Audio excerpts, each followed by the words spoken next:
Sa iba pang ulat, inaasahang uuwi na ng Pilipinas ang mga Filipino peacekeepers mula sa Liberia sa susunod na buwan. Ang buong ulat ihahatid sa atin ang aming kasama ang si Waywaya Macalma live via phone patch.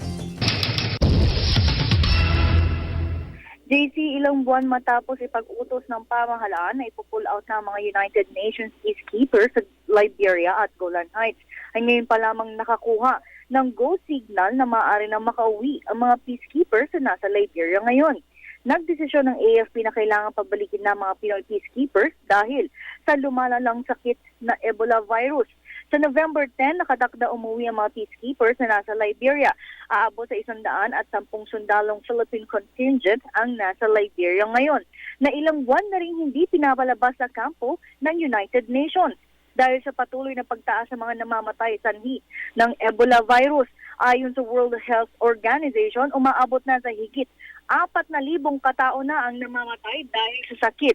Ayon kay General Gregorio Katapang, ang AFP Chief of Staff, wala munang heroes welcome na igagawad sa kanila dahil kailangan nilang sumailalim ng 21 araw na quarantine upang masiguro na hindi sila nakakuha ng nakakahawang sakit na Ebola virus. Pero ayon kay Katapang, oras na maipasa ng mga sundalo ang quarantine ay maaari na magsagawa ng welcome party para sa kanila dahil sa pagpasa sa quarantine.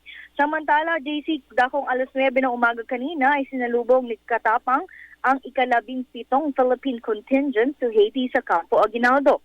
Kinumentahan ni Katapang ang bawat sundalong nagsilbing peacekeeper sa Haiti na kung saan 3% ang naiaambag ng Pilipinas bilang workforce ng United Nations sa Haiti. Katapang na ito ng bawat sundalo ang talagang kasipagan at maging ang kulturang nila pinsita na kung saan marami ang humahanga sa kanila. Kaya naman ang UN Service Medal Award ay na kanilang natanggap ay karapat dapat lang igawad sa kanila.